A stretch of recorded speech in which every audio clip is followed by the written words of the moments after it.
Okay. So I just spent a ridiculous amount of time trying to do an intro for this thing, whatever this thing is. So I was trying to describe what I want it to be and what I think it should be. And the truth is, I don't really know what it is and what it's going to be. I mean, it's a vlog, and that's all that it really is. What other description does it need?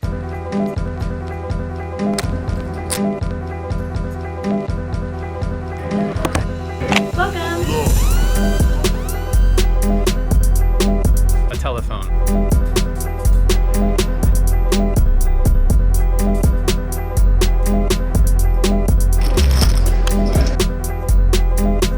This is everyone. Yo. And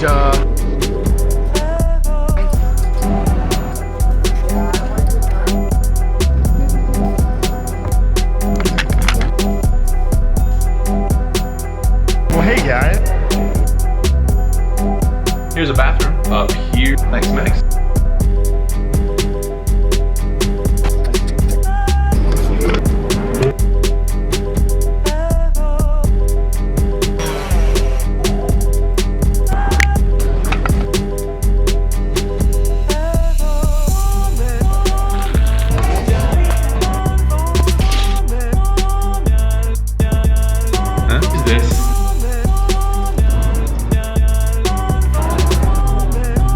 Like me.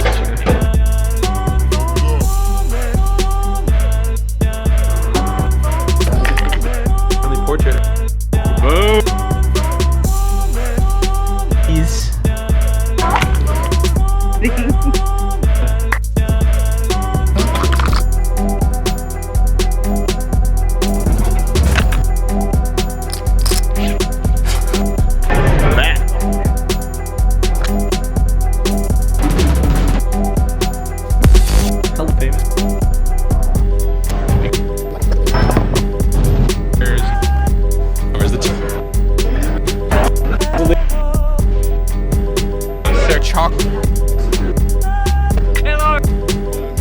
oh my god.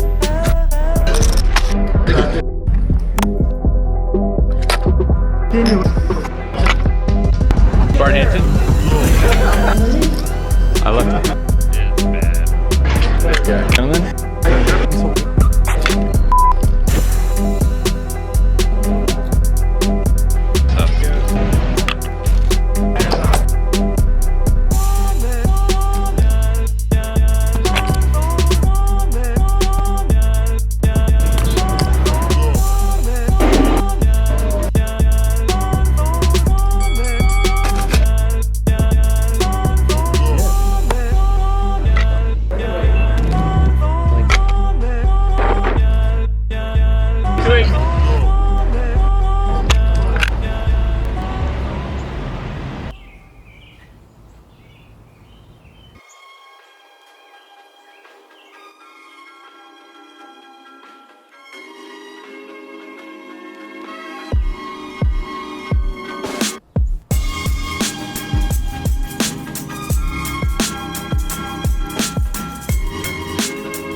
Chilling here on the patio at Olives at the Bellagio. Really cool spot that overlooks the fountains, the world famous fountains here at the Bellagio. You might be wondering what the occasion is here. Dressed up, a little bit more dressed up than usual. It's the 100th vlog. We did it, guys. 100 episodes. We made it. Time for a small celebration. One beer here at Olives. Cheers. Right, so 100 episodes. We did a little bit of debating about what to do for the 100th episode. Should we do something special? Should we do something different? So I've mentioned a couple of inspirations that got me to sort of kickstart this channel and continue on, keep it going. I mentioned them a couple times. One of them is Casey Neistat, I'm sure you've heard of. The second one is Gary Vaynerchuk. I mentioned him a few times. slightly less popular, but still pretty out there, still pretty prevalent. Gary talks a lot about the difference between documenting and creating when you're doing something like this project. When you're documenting, you are sort of focusing less on the creativity and focusing more on what your everyday, your daily grind is, putting in those hours and sort of creating an everyday journal and sort of capturing what it is that you're doing.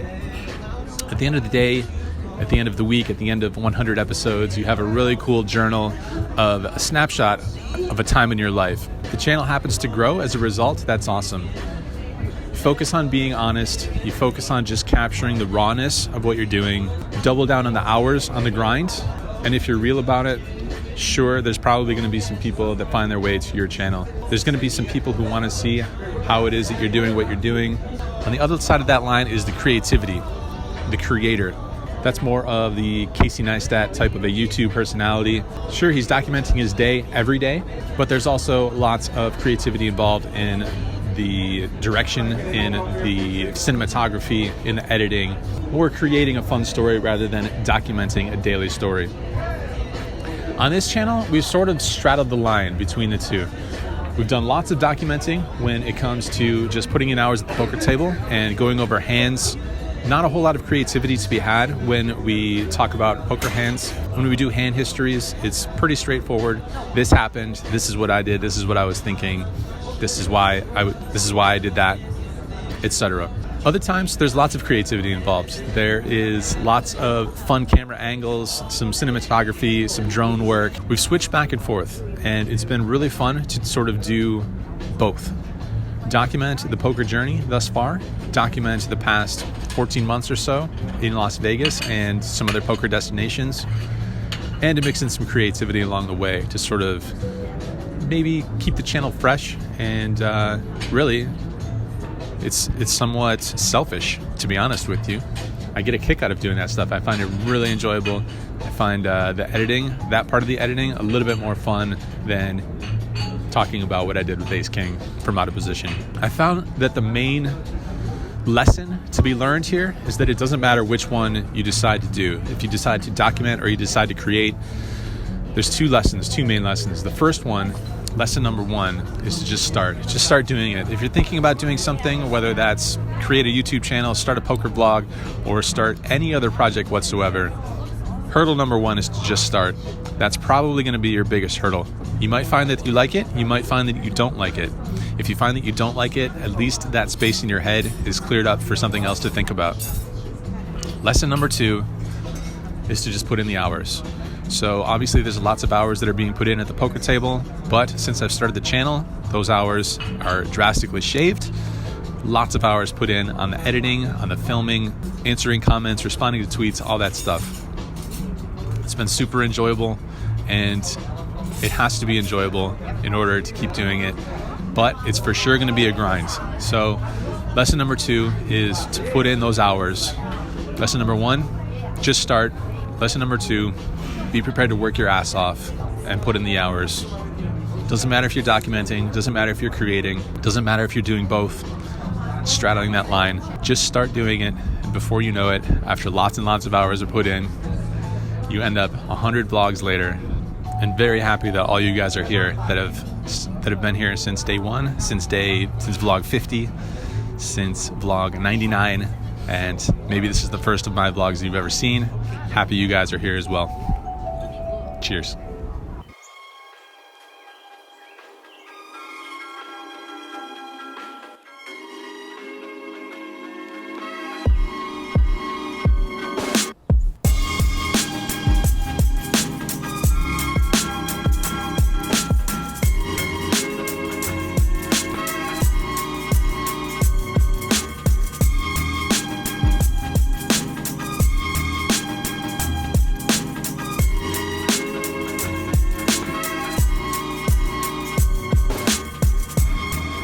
Alright guys, been playing for just about a couple of hours now in the old 5-10 game here at the Bellagio. A couple of interesting hands to report back to you guys before hopping back in there, just taking a quick break out here, usual spot. So in the first hand, there is an early position raised. Under the gun +2 makes it $30 to go.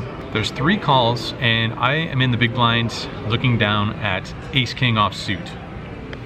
Premium hand, really good spot to squeeze here, I think, because I would do this with a somewhat wide range. Ace-king is definitely towards the top of that squeezing range. So I'm gonna put in a 3-bet here and make it $190 to go. The initial raiser decides on a 4-bet. He makes it $350 to go.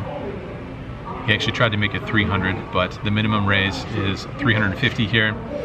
Folds back to me. The under the gun +2 player has about 1200, 11 or 1200 here. Being at the top of my range and wanting to see all 5 cards with a hand like ace king, want to realize equity and maybe even find some fold equity occasionally. Maybe he can put in a 4-bet with jacks or queens and find a fold somehow. Maybe he has the same hand as me and is sort of testing the waters with a 4-bet. Maybe he'll fold that sometimes. Doesn't really matter too often, I don't think, but I definitely want to try and, like I said, realize all my equity, see all 5 cards, and not play a 4-bet pot out of position here. So, all that being said, jam it all in there. Stick it in about 1200 effective. My opponent does not snap call, thankfully. We don't want to see a snap call in that spot and run into aces or maybe kings. So he's in the tank and thinking it over for a while, but he eventually decides on a call. So we are going to see all 5 cards here, and my opponent asks if we can run it twice. As per usual, I leave it up to him. He decides on once for some reason, not sure why he asked. So just 5 cards we're seeing. Board runs out with a king high flop. Bricks after that. I show my hand and it's good. My opponent mucks his hand. So ace king coming through. Get the maximum there, get it all in there, assumedly flipping, and we end up on the good side of that flip this time.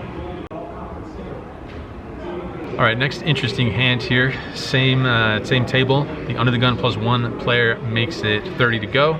Folds to me on the button, and I look down at 8-7 of diamonds. So we are now somewhere around 3K effective.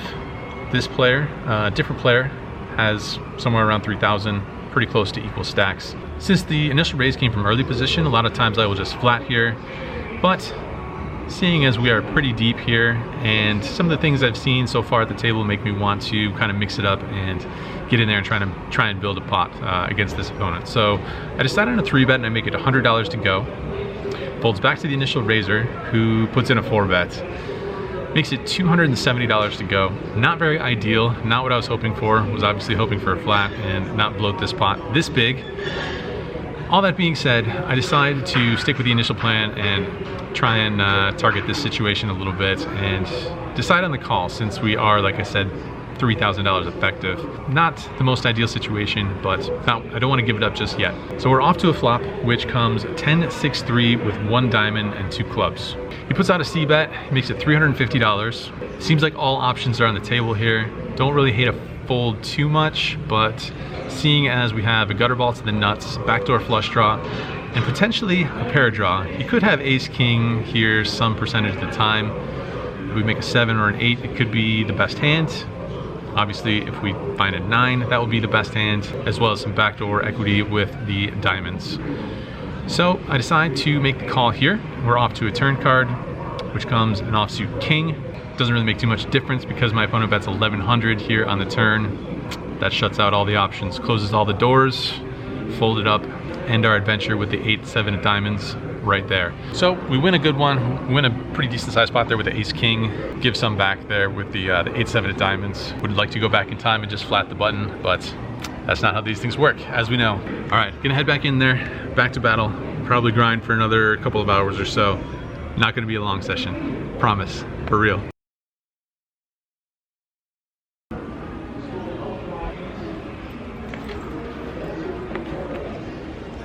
All right, just racked up the chips. Have a few more hands to relay to you guys before we move on. Wrap up session number 100. Well, I don't know if it's session number 100 since there was multiple sessions in previous multiple videos, but whatever, you guys know what I mean. So let's get into these hands. In the first interesting hand, there's a middle position open of 40. I'm on the button and look down at 5-4 suited. I would prefer to 3-bet this hand rather than flat it, and I prefer both of those to folding. We didn't come all the way to vlog number 100 to fold 4 or 5 suited on the button, now did we? So I decided on a call. If the initial raiser made it 30 to go, I would probably put in a 3-bet, but maybe the $40 bet weights his hands a little bit stronger. Anyway, everyone else folds, so we go heads up to a flop. Flop comes Jack 7-4, 2 clubs and 1 heart.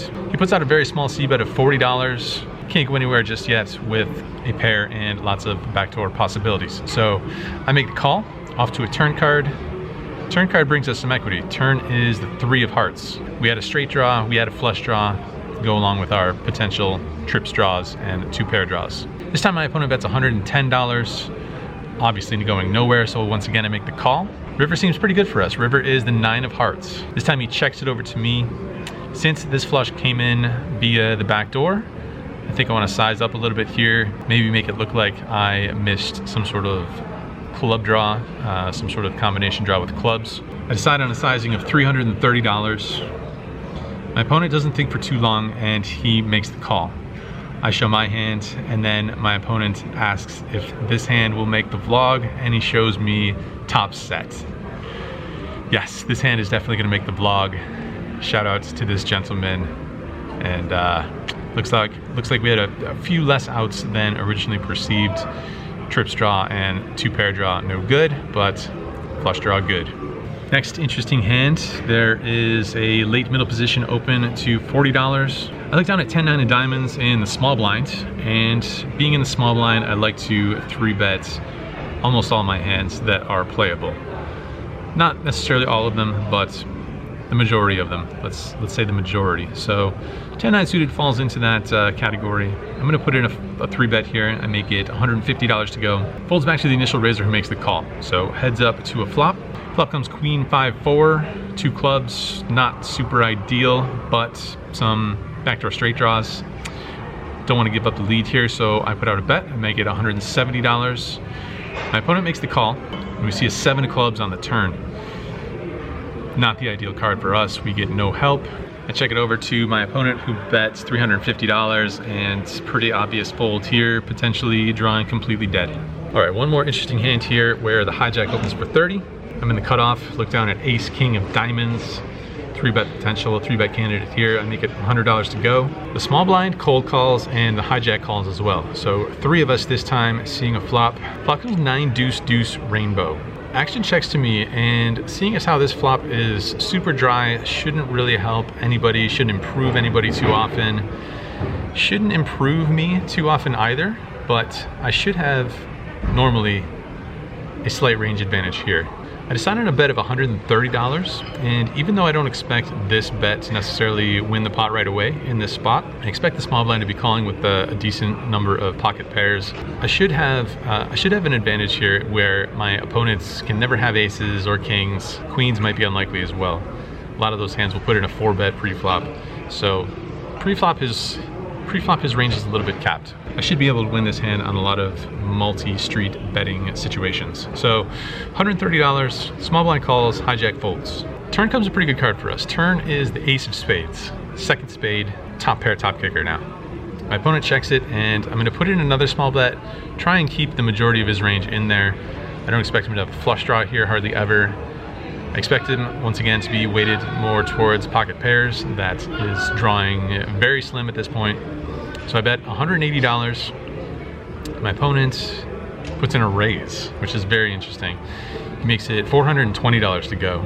He's not really repping too much here. He's repping a deuce, which seems very unlikely that he would call with a deuce 3-bet cold call from the small blind. Pocket 9s might be the only hand that he's repping here. Maybe some sort of ace deuce, pocket deuces, or ace 9, which seems unlikely. One of those combinations, but there's just not that many of those combinations. So seeing as my bet sizes were very small, possibly induce him into using the ace as a scare card, turn it whatever hand he has into a bluff. I make the call. River comes a brick, offsuit 3. He's not giving up. He's not done betting. He bets $840 here on the river. I don't think there's too much choice here. Once again, the river changes nothing, it appears. If he's bluffing on the turn, I think he will continue bluffing on this river, on a brick river. Perhaps he could be overvaluing some sort of hand like ace-queen suited. Tough to really say for sure. Feels like we should be pretty close to the top of our range here. We're not gonna have too many better hands in a 3-bet pot where we bet this flop and then connect on this turn. So being pretty close to the top of our range, second place, maybe pocket aces would be a better hand that we could have here. Maybe ace-9. Not too many better hands that we could have in our 3-bet pre-flop range here. So all that being said, I toss in the call and we get shown ace-9 of clubs. So really unfortunate situation there for him to cold call with a suited ace there in the small blind and then connect in that manner while we connect as well. And then especially with us putting out those small bets and potentially inducing some other parts of his range some percentage of the time. I don't know, that's a lot of jargon, who knows. It seems like a little bit of run bad in that situation. Maybe I could make a case for checking back on the turn and then either inducing a bet on the river or betting myself on the river, since maybe it's going to be tough to get value on both the turn and the river. Tough to really say, but it doesn't work out. It does not work out for us in this hand. And what started out as a really good session very early on, winning a big flip with ace-king, couldn't find the momentum to keep it going here in this session.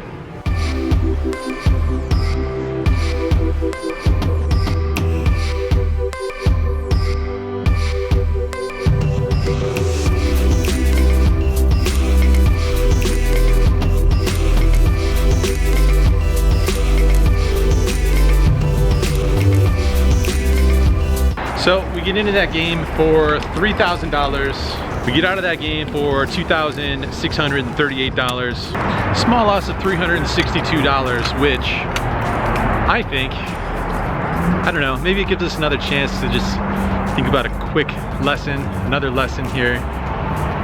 Video of lessons apparently here.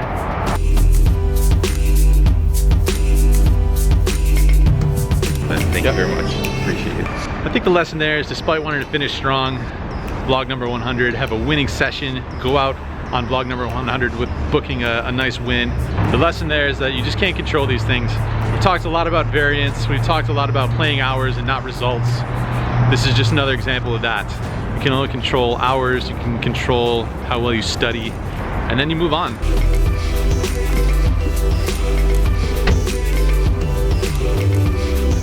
Can't control the variance, can control the number of hours. You can choose how often you take your lovely significant other out on a date, especially when you have something such as vlog number 100 to celebrate.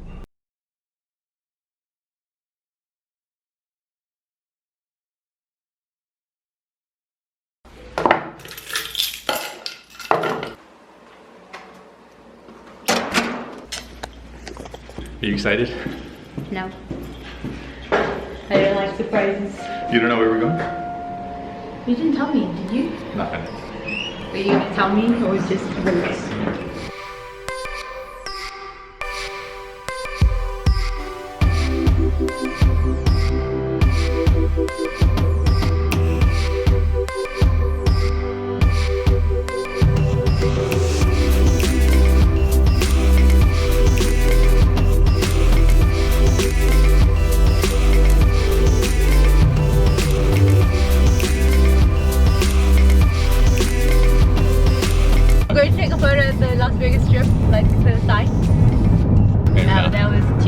Maybe not.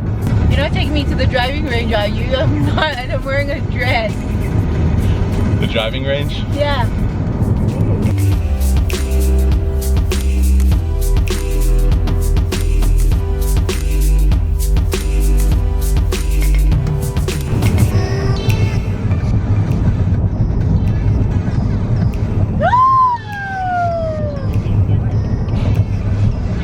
You know where we're going? Yes. Where?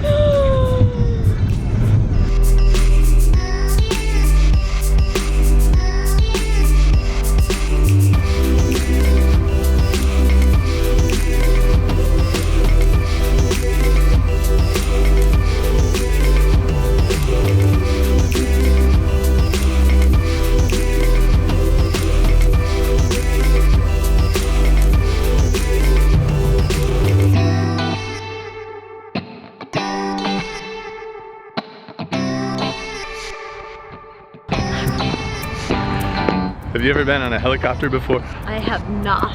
Have you? First time. First time. How exciting.